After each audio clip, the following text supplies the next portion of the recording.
Ainda em pé como os irmãos estão, eu quero convidar você a abrir sua Bíblia no Salmo de número 24.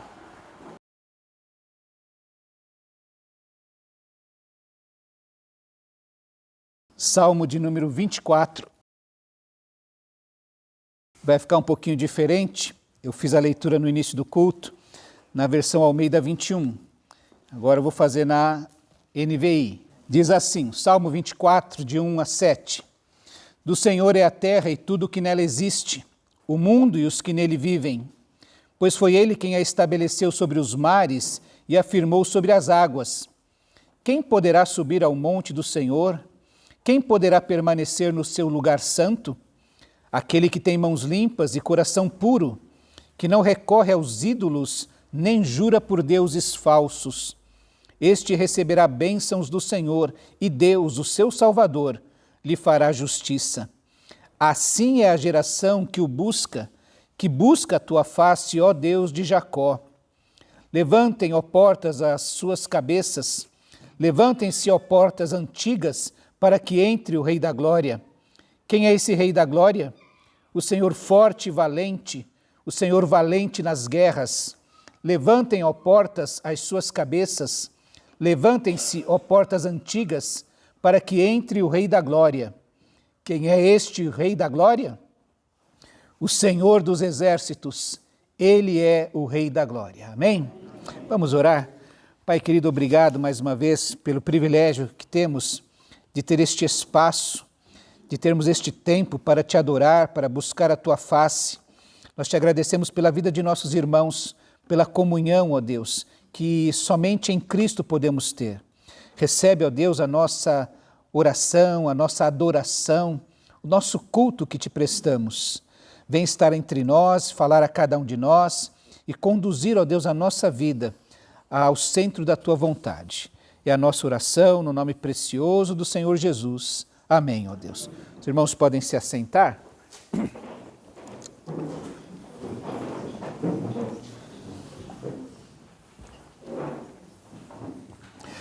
Nós estamos falando sobre encontros com Deus, encontro com o próximo, e hoje queremos falar no nosso encontro que temos conosco mesmos.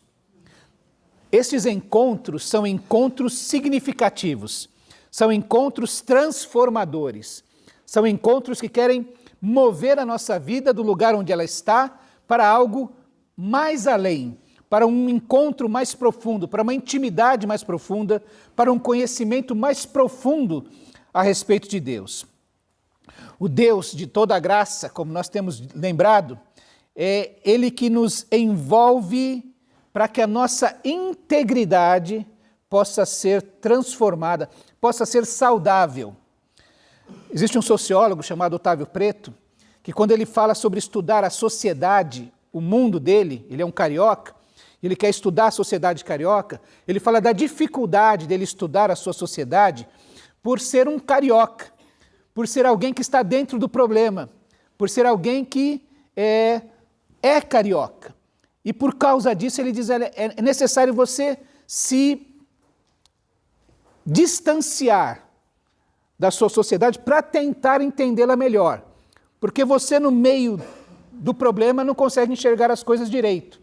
É por isso que existe essa importância.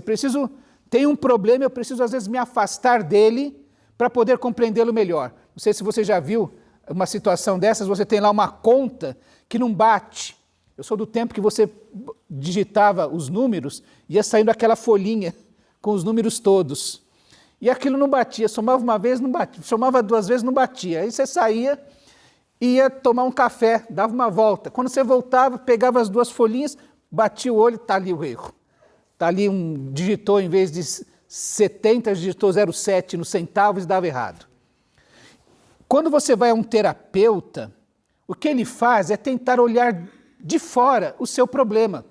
Porque você que está envolvido no problema não consegue enxergar solução. O terapeuta quer ajudar exatamente isso, pontuar o seu discurso, pontuar a sua maneira de enxergar as coisas, para que você possa talvez se distanciar do seu problema e enxergá-lo de uma maneira diferente. nós nos conhecemos melhor não é exatamente quando nós olhamos para dentro de nós mesmos. Quando nós tentamos fazer essa introspecção simples e pura, a gente provavelmente não vai encontrar solução para o nosso problema. A gente vai encontrar autocomiseração, vai encontrar dificuldades vai jogar a culpa no outro, vai ter uma série de dificuldades. É por isso que a gente precisa ter em Deus um tipo de terapeuta, um tipo que faz a gente se afastar de nós mesmos, dos nossos problemas, das nossas circunstâncias, para enxergar tudo isso com outros olhos. E quando nós encontramos em Deus esse processo de afastamento, que Ele nos convida, se afaste de quem você é, se afaste do seu próprio coração, se afaste da circunstância que você está envolvido. Esse processo que Deus nos convida a fazer isso, Ele sempre nos chama e nos aponta a falta de integridade que existe em nós. E por que a integridade, então, é tão importante? Nós vimos no Salmo de domingo passado, aquela importância, olha, a pureza de coração, as mãos limpas, que não jura falsamente. E hoje, de novo, o salmista nos lembra a respeito disso, o coração puro e as mãos limpas. E isso é importante porque o nosso Deus é íntegro. E para que a gente possa se relacionar com Ele, Ele também espera, Ele exige que a gente tenha esse tipo de integridade, porque senão a gente não consegue se comunicar com Ele. Já ouviu duas pessoas falando coisas diferentes? Eu lembro de dois irmãos na igreja, eles eram pedreiros, eles faziam alguns serviços de alvenaria na igreja. E era engraçado você ver os dois trabalhando, porque eles não se entendiam de jeito nenhum. Um falava uma coisa, outro falava outra, e eles iam fazendo o serviço, mas cada um tratando o assunto de maneira diferente. E às vezes até brigando um com o outro, mas eles não se comunicavam. Eles falavam coisas diferentes. E esses dias eu ouvi um colega falando que ele chegou um tempo que ele falou, eu tinha a impressão que eu estava olhando o mundo do 15º andar do meu prédio e meus filhos olhando do 5º andar. E eu tinha a esperança que um dia eles iam chegar no 15º andar e enxergar como eu. Só que eu fui percebendo com o tempo que eu estava olhando do 15º andar para a face norte. E eles estavam olhando do 5º andar para a face sul. E mesmo quando eu falava assim, vocês estão vendo aquela caixa d'água? Eles falaram, não existe caixa d'água. Porque estavam olhando situações completamente diferentes. E então nós vivemos exatamente essa situação. Deus falando do 15º andar para a face norte, e a gente falando da nossa falta de integridade, da nossa ruptura interior, olhando para outro ponto da nossa vida, da existência. E Deus então nos convida, olha, vocês precisam voltar-se para o mesmo lado que eu estou olhando, enxergar as coisas como eu estou enxergando, para que inclusive vocês possam perceber que estão olhando para o lado errado, ou que vocês não têm a capacidade que eu tenho de enxergar estas coisas. A integridade é uma característica de Deus que nos permite estar seguros quanto às suas promessas. Se Deus não fosse íntegro, a gente não teria segurança alguma. A gente estaria aqui, será que vai acontecer? Para que eu vou orar se Deus não é um Deus que é íntegro, que cumpre as suas promessas? Então a integridade ela traz segurança para as relações. E quando o salmista começa a falar, então, nesse salmo, e eu quero pensar que ele está falando sobre cada um de nós, a primeira coisa que ele faz é voltar o seu olhar para Deus. Ele não volta o seu olhar para si mesmo. É ele que diz assim, se eu enxergo Deus corretamente, eu consigo me enxergar melhor. É aquela pessoa que não consegue enxergar Deus, que acha que é o Deus da sua própria vida. Eu lembro de um colega que falava assim, né? Eu sou dono do meu nariz, sou independente, ninguém manda em mim. Eu me lembro do professor falando, olha, se te tirarem o ar, você morre. Você é completamente dependente de tudo que está ao seu redor. Se a gente lembrar que quando nasce, o ser humano a cria do ser humano é a cria que mais depende dos pais. 18, 20, 30 anos na dependência dos pais. E a pessoa fala assim, eu sou independente, quem manda no meu nariz sou eu. Essa pessoa não enxerga a existência, não consegue enxergar a existência do ponto de vista de Deus e, portanto, ela se acha Deus. Foi a mesma história que aconteceu, como você sabe, desde o Éden. O salmista começa a mostrar, por exemplo, que Deus é criador. O homem é criatura. Deus é santo. O homem é pecador. Deus é puro e perfeito. E o ser humano é um ser ambíguo, dividido, quebrado, rompido dentro de si. Por isso, a partir da grandeza de Deus é que eu consigo enxergar a minha própria pequenez. Quando eu vejo quem é o Deus, eu consigo perceber como eu sou pequeno. E o salmista vê Deus como criador e sustentador do mundo e da existência humana. Do Senhor é a terra e tudo que nela existe, o mundo e os que nele vivem. Até aqueles que se dizem ateus, até aqueles que não creem em Deus, até aqueles que querem dizer que são independentes, que não precisam de nada. O salmista faz uma afirmação categórica. Tudo que existe no mundo é do Senhor, inclusive aqueles que estão vivendo nele. Foi ele que criou toda esta existência. É bonito a gente ver na leitura que estamos fazendo de Uma Vida com Propósito, como o autor vai mostrando que este mundo foi totalmente criado, preparado para que o ser humano nele vivesse. Todas as condições que são encontradas só neste mundo, para que o ser humano, para que Deus plantasse o ser humano aqui e pudesse dizer, viva aí. O salmista está afirmando que Deus estabeleceu este mundo, esta existência, para que nós pudéssemos viver nela. Esse Deus que é criador e sustentador de todas as coisas. E sempre na cabeça do salmista é essa. Quando eu contemplo este Deus tremendo, eu me pergunto quem é íntegro para estar na presença de Deus? Quem é capaz de chegar diante de Deus e dizer assim, eu sou digno de estar na tua presença? É sempre essa questão que envolve o coração do salmista. Ninguém pode estar na presença de Deus. Eu olho a existência e eu não encontro ninguém capaz ou digno de fazer parte da comunhão com Deus. O olhar do salmista é sempre perguntando quem é que pode reivindicar a comunhão com Deus. A integridade, então, é uma exigência divina no seu relacionamento com o ser humano. No verso 4, o salmista diz, aquele que tem mãos limpas e coração puro e não recorre aos ídolos, nem jura por deuses falsos. Ele conclui que este é o caminho para a gente poder ir na direção de Deus. Como eu afirmei, o salmista diz que Deus é íntegro. A integridade é uma exigência do próprio Deus, porque Ele próprio é íntegro. É como está escrito, por exemplo, em Hebreus, e Pedro fala, Deus é santo e exige que aqueles que se relacionam com Ele sejam santos. Sejam santos, porque eu sou santo.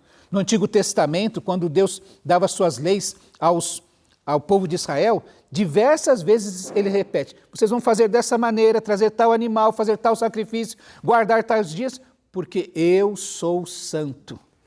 E é assim que vocês vão se relacionar comigo. A integridade exigida por Deus está baseada no seu próprio caráter. Vamos nos lembrar que quando Deus está ainda conduzindo o seu povo debaixo da orientação de Moisés, eles chegam à seguinte conclusão, Deus não é homem para que minta, nem filho de homem para que mude de ideia. Acaso ele fala e deixa de agir? Acaso promete e deixa de cumprir? Foi baseado nesta integridade de Deus que o povo de Israel pôde seguir a orientação, a liderança de Moisés, até ser colocado na terra que Deus prometeu que daria ao povo de Israel. Deus não é homem para que minta. E por mais que durante o deserto a gente possa ter dúvidas disso, ser questionado pelas circunstâncias, a pergunta é, Deus por um acaso é um homem para que minta? O homem mente, Deus não mente. O homem pode ser dividido, mas Deus é íntegro. Josué, quando já está terminando a sua liderança, já está prevendo que vai deixar de ser o líder do povo, Moisés já passou, agora é a vez de Josué passar, ele diz ao povo, ele constata de todas as boas promessas do Senhor ao povo de Israel, nenhuma delas falhou, todas se cumpriram. Isto é aquele líder que fala, nós andamos 40 anos no deserto com Moisés, vocês estão mais 45 anos comigo aqui, e nenhuma das promessas de Deus falhou, porque Deus é íntegro. O escritor aos Hebreus, então, nos faz pensar quando ele diz assim, quando Deus fez a sua promessa a Abraão, por não haver ninguém superior por quem jurar, e você sabe que a gente jura por alguém maior, juro pela minha mãe, né? Ou então a pessoa fala, juro por Deus, eu não sou digno, mas eu estou jurando por aquele que é maior que eu. E o raciocínio do escritor aos Hebreus é exatamente esse. Quando Deus fez a promessa a Abraão, por não haver ninguém superior por quem jurar, jurou por si mesmo. E depois ele diz, a fim de que por meio de duas coisas imutáveis nas quais é impossível que Deus minta, isso significa a sua promessa e o seu juramento. Deus não vai mentir quando faz a promessa e não vai mentir quando fez o juramento. É impossível que Deus minta. Nós que nos refugiamos nele, sejamos firmemente encorajados para que nos apeguemos à esperança que nos foi proposta. As duas coisas, promessa e juramento. Estava aqui atrás, aí a irmã veio me abraçar, falei, como é que está, pastor? Firme ou forte? Eu fiz aquela assim, queria dar aquela resposta boba, né? Que fala, estou firme que nem prego na gelatina. Eu fiquei assim, falei, não, eu estou firme, estou agarrado na rocha. Porque é assim que a gente faz. A gente se agarra na promessa e no juramento de Deus. Nós somos divididos, mas Deus é íntegro. Então a gente se agarra nesse Deus e continua caminhando. No olhar do salmista, a integridade é a conformidade do nosso interior com o nosso exterior. Ou seja, quando ele fala do coração puro e das mãos limpas, ele está falando daquilo que está no nosso interior e daquilo que nós acabamos realizando. E a idolatria que ele cita é agasalhar no coração deuses falsos. A idolatria é confiar em algo ou alguém além do que é real. Eu confio demais em alguém e aquilo não é a realidade, eu não devia confiar daquela maneira. A Bíblia diz que nós devemos confiar em algumas pessoas. Quem é que não confia? Que filho, ou o filho que cresce, criado num ambiente onde ele não pode confiar nos seus pais, ele cresce sem confiança. Ele cresce um adulto complicado, difícil. A ausência do amor do pai, do amor da segurança do pai, da segurança da mãe, criam adultos doentes, não saudáveis. Então nós precisamos ter um ambiente de confiança, de segurança. A igreja precisa ser esse ambiente, é bom que se diga. Quando a Bíblia diz assim, não confie em homens, por exemplo, Jeremias 17:5, assim diz o Senhor, maldito é o homem que confia nos homens, que faz da humanidade mortal a sua força, mas cujo coração se afasta do Senhor. Jeremias tinha um ambiente muito claro. O povo de Israel estava sendo atacado, foi levado para o exílio, e as pessoas queriam fazer acordos com outras nações, confiar em outras situações e não em Deus. E Jeremias começa a falar assim, vocês precisam confiar em Deus. Maldito é o homem que coloca a sua confiança nos acordos humanos. É preciso confiar em Deus. Miqueias também, nessa mesma situação, diz, não confiem nos vizinhos, nem acredite nos amigos. Até com aquela que se deita nos seus braços, tenha cada um cuidado com o que diz. Pois o filho despreza o pai, a filha se rebela contra a mãe, a nora contra a sogra. Os inimigos do homem são os seus próprios familiares. Mas quanto a mim, ficarei atento ao Senhor, esperando em Deus, o meu Salvador, pois o meu Deus me ouvirá. Miqueias está falando da mesma situação. Um povo que está sendo atacado por outros povos, que quer confiar na carne, no ser humano. E Miqueias diz, olha, numa situação dessas, de extrema pressão, a esposa trai o marido trai a esposa, o filho trai o pai trai o filho. o vizinho, não deve confiar, você tem que colocar, e Miqueias então fala, confie só em Deus, porque nessas situações você só pode confiar em Deus, não nos acordos humanos. Idolatria é colocar a confiança que só deve ser posta em Deus, em algo ou alguém diferente de Deus. Eu devo confiar em amigos, parentes, esposa, filhos, mas existem situações que essa confiança só pode ser colocada em Deus. E se eu coloco em outra pessoa, eu estou fazendo disso um ídolo. Quando você coloca assim, olha, eu só vou ser feliz se a Rosângela me amar muito. Tadinha da Rosângela, né? Eu estou colocando sobre ela um fardo tremendo. E estou fazendo dela um ídolo. Eu só serei feliz, a irmã Cris, desculpa, deu esse testemunho, né? Falou, olha, um dia eu fiz dos meus filhos, achei que só seria feliz se meu filho fosse colocado num pedestal. Quantas vezes nós fazemos isso? Quantos de nós já fizemos isso? Com o filho, com o marido, com a esposa, com a mãe, com o trabalho, com o meu emprego.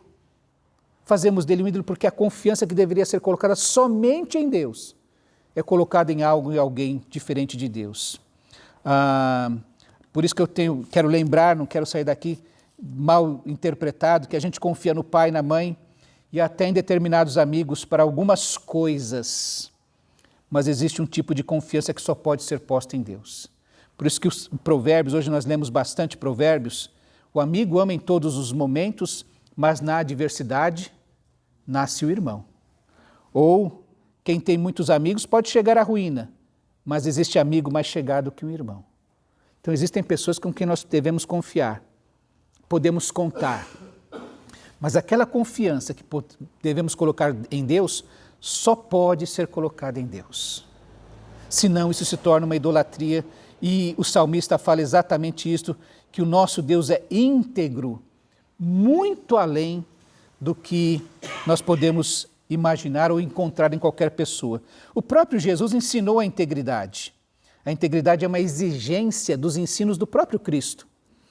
Lá em Mateus, no Sermão do Monte, ele diz que quando disserem sim, que seja realmente sim. Quando disserem não, que seja não. O que passar disso é diabólico. Quando a gente é dúbio, quando a gente não é íntegro, a gente está seguindo a orientação do diabo. Está seguindo as ondas que o inimigo coloca neste mundo. Lá, ainda no Sermão do Monte, ele diz assim, ninguém pode servir a dois senhores, pois odiará um e amará o outro, ou se dedicará a um e desprezará o outro. Vocês não podem servir a Deus e ao dinheiro. É impossível agradar dois senhores. Um coração dividido não agrada a ninguém. E especialmente a Deus, desagrada completamente a Deus. Jesus falou, não quero 95% de vocês, do seu coração. Eu quero 100% do seu coração. É o que Jesus está dizendo. Em João, naquela conversa com a samaritana, Jesus diz assim, no entanto está chegando a hora, e de fato já chegou, em que os verdadeiros adoradores adorarão o Pai em espírito e em verdade. São esses os adoradores que o Pai procura, não é que Deus está tateando, achando... Não, é esses os adoradores que Deus exige. Ele procura esse tipo de adorador, no sentido que ele só aceita esse tipo de adorador. Deus é espírito e é necessário que os seus adoradores o adorem em espírito e em verdade, porque Deus enxerga o nosso interior. Então ele sabe que a nossa relação com ele está para além das aparências externas. Ainda em Mateus 22, 37, o Senhor diz assim, sendo questionado sobre qual o maior dos mandamentos, o maior dos mandamentos é ame ao Senhor o teu Deus de todo o seu coração, com toda a sua alma, com todo o seu entendimento. E nesse sentido ele está dizendo assim, olha, o nosso amor a Deus deve envolver as nossas emoções, a nossa espiritualidade, a nossa razão. Marcos, inclusive, acrescenta com todas as suas forças, com toda a sua disposição. Sabe, meus irmãos, hoje de manhã, estava frio. Estava chovendo. E a cama estava muito gostosa. Cobertor quentinho, companhia maravilhosa. Não é? Um convite a acordar mais tarde, fazer um chocolate quente. Não é? Quem tem disposição ir na padaria pegar um pãozinho fresquinho, né? Trazer um queijinho para colocar, para pôr na torradeira ali para fazer um negócio gostoso. Se a gente não tem disposição, isso significa decisão de adorar ao Senhor, a gente vai largando as coisas. Jesus diz assim, para me amar, não basta ter um coração assim, nossa, eu amo o Senhor, adoro o Senhor, amo o Senhor demais, mas que não se dispõe, que não realiza atos. Os discípulos de Jesus aprenderam isso. Tiago, que é irmão de Jesus, ele fala sobre essa conduta que deve ser sempre a mesma, e ele repete as mesmas palavras de Jesus, inclusive diante das tribulações. Ele fala que quando a gente estiver passando por tribulações, a gente deve ter como exemplo os profetas que viveram antes de nós, que confiaram em Deus. E aí ele diz, olha irmãos, quando vocês estiverem passando por tribulações e dificuldades, não jurem nem pelo céu, nem pela terra, nem por coisa alguma.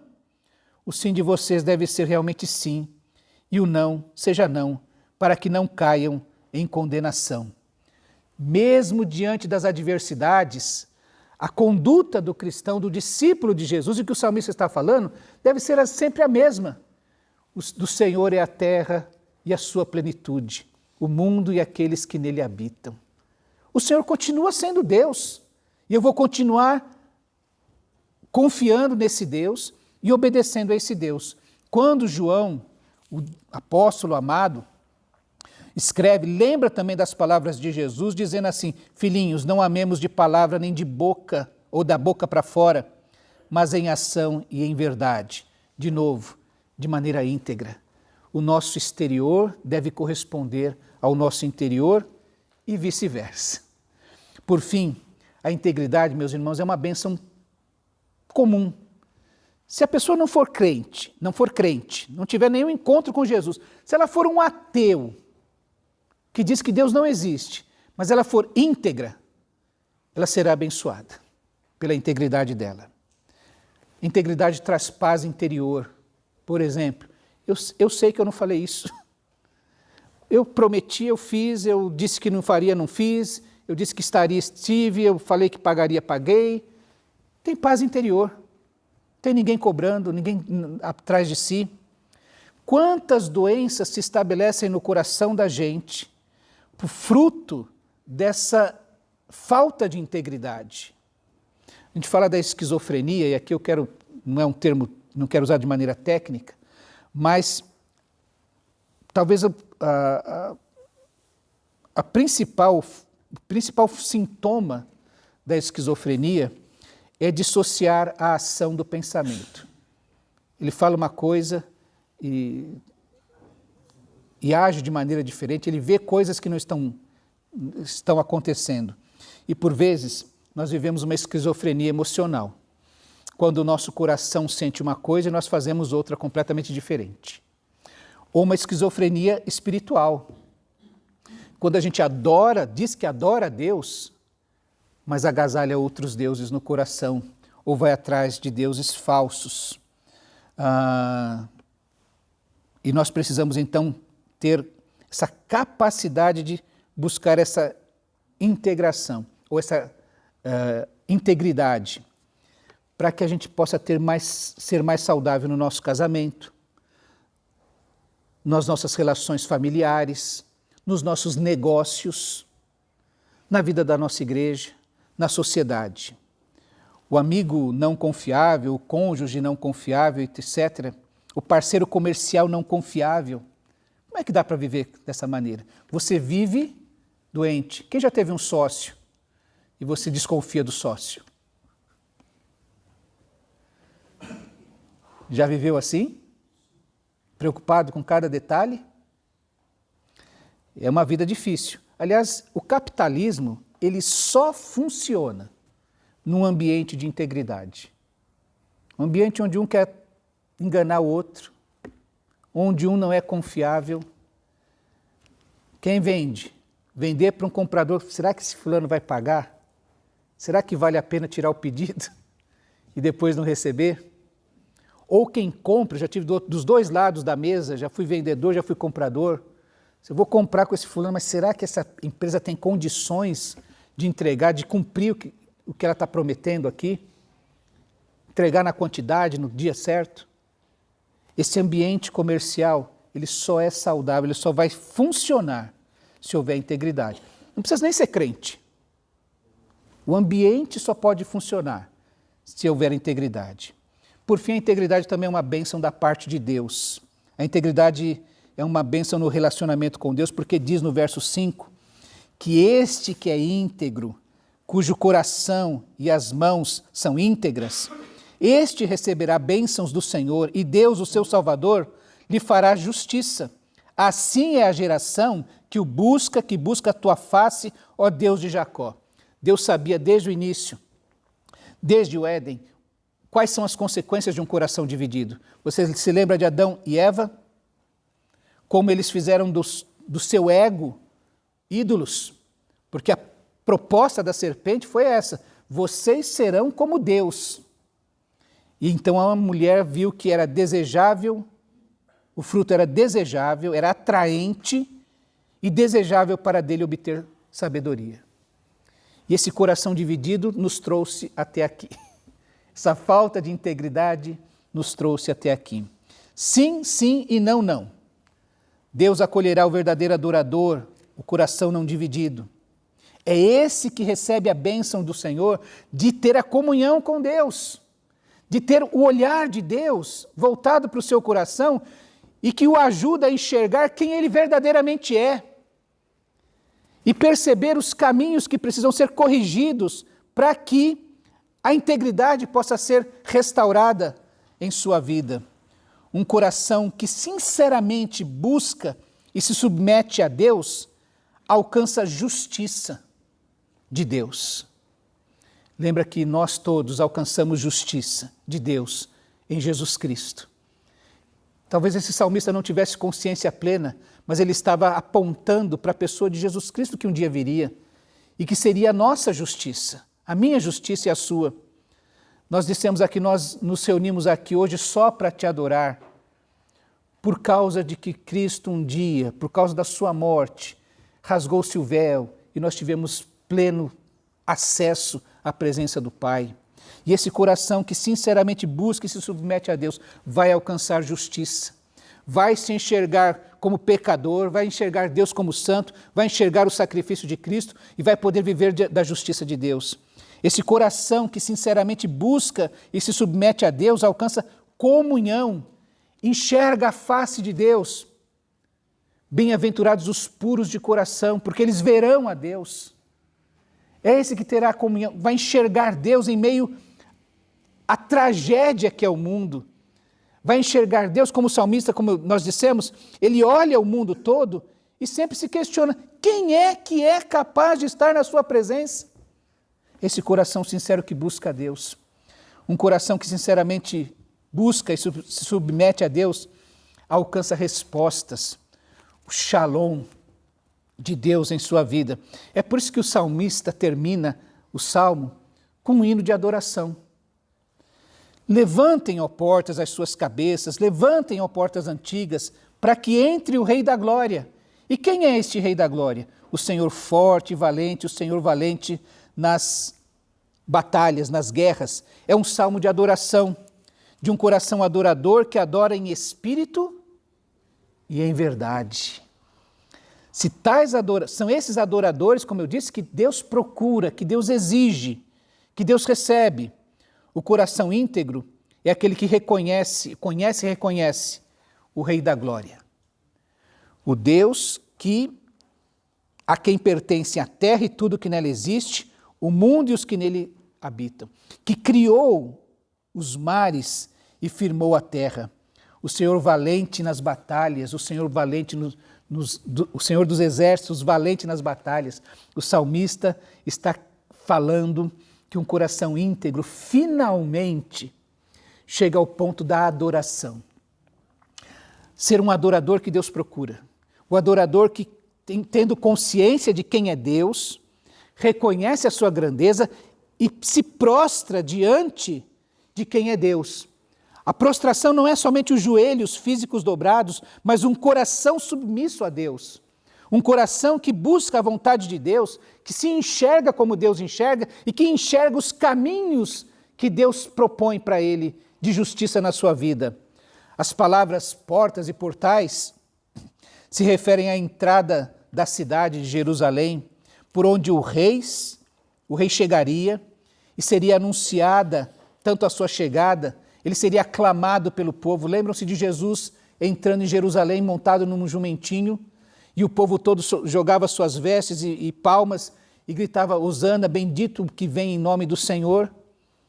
Esse coração adorador, esse coração íntegro, esse coração que é movido por essa imagem de que o Senhor é o Rei da glória, o Senhor é o Rei do meu coração. Nós precisamos preparar caminhos para que esse Deus Todo-Poderoso participe, entre, viva na nossa vida. Nós precisamos preparar, ou como um convite para que Deus entre nas nossas vidas, em nosso coração, em nossa mente, como o Rei da glória. É nesse coração que haverá paz, sabedoria e graça. Esta integridade, finalmente, do nosso coração com as nossas ações, quando esse Rei da glória puder entrar com toda a sua majestade e reinar. Ele é o Rei da glória, o Deus valente, poderoso nas batalhas. É Ele que vence o nosso ego. É Ele que derrota o nosso egoísmo. É Ele que estabelece um reinado de paz em nosso coração, não um coração dividido, não a tormenta da falta de confiança, da falta de tranquilidade, mas finalmente alguém que pode descansar em Deus. Esse Deus é criador de todas as coisas, pertence tudo que existe no mundo, e é Ele o Rei da glória. É Ele que nos abençoa com a sua justiça e que nos dá salvação. É um lembrete do poder, da grandeza de Deus e da sua capacidade de transformar nossas vidas e o nosso mundo, interior e exterior, porque nos convida a andarmos na mesma integridade que Ele anda. Eu me lembrei, eu comecei falando aqui, quero terminar lembrando daquilo que nosso Deus é íntegro. E se Ele não fosse íntegro, nós estaremos perdidos, porque não poderíamos confiar nele. A nossa segurança está no fato de Deus, de uma característica de Deus, ser a sua integridade. Ele não é homem para que minta. Ele é o Deus que todas as promessas que faz, cumpre. Ele é um Deus que não deixa ninguém sair da sua presença decepcionado. Aí eu me lembrei de um hino que era cantado. Que segurança! Sou de Jesus. E já desfruto as bênçãos da luz. Sou por Jesus herdeiro de Deus. Ele me leva à glória dos céus. E aí, o coro deste cântico faz coro com o salmista, porque ele diz assim: canta minha alma, canta ao Senhor, rende-lhe sempre ardente louvor. Não uma coisa somente da nossa mente, mas uma coisa que aquece o coração e que torna e que pode, inclusive, vencer as elucubrações da nossa mente, as dúvidas que a nossa mente quer colocar na nossa vida. Será que diante das circunstâncias adversas, Deus me ama? Será que Deus está cuidando de mim? Será que Deus se esqueceu de mim? O convite do salmista é exatamente esse: permitam que o Rei da Glória entre e reine em sua vida. Ele tem todas as coisas. Eu queria convidar você a, nessa manhã,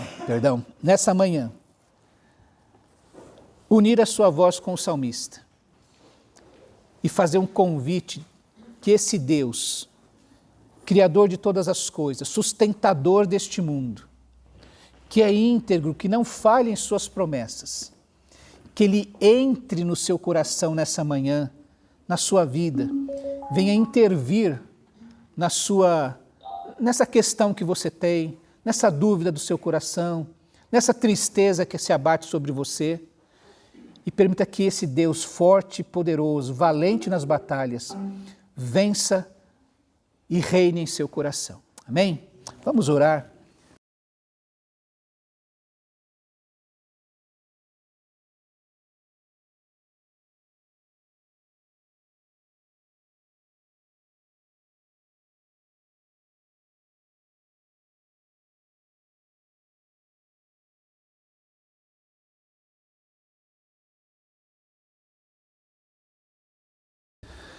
Deus querido, nós louvamos o Teu nome.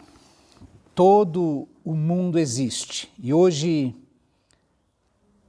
houve e há vida neste mundo, porque o Senhor tem sustentado e tem decidido nos prover e nos dar mais um dia de vida. Nós te agradecemos por isso, ó Deus, e pedimos que os nossos olhos sejam desvendados ao Teu poder, à Tua glória, ao Teu reinado, e que o nosso coração se acalme, e que as verdades a Teu respeito venham alinhar o nosso coração, a nossa mente, as nossas ações, todas debaixo, ó Deus, do Teu senhorio, do Teu poder. Ó Deus querido, que a bênção da Tua paz, que a bênção da Tua justiça em Cristo, que a bênção da salvação, do socorro, todas as bênçãos, ó Deus, que o Senhor tem para derramar sobre nós, nos alcancem nesta manhã e dirijam a nossa vida, ó Deus. Recebe a nossa adoração. Traz segurança, ó Deus, para cada um de nós e que cada um de nós possa se agarrar em Ti, nas Tuas promessas, no Teu juramento, naquilo que o Senhor já fez e já provou que nos ama. Em nome de Jesus, nosso amado Senhor e Salvador, é que oramos. Amém, ó Deus.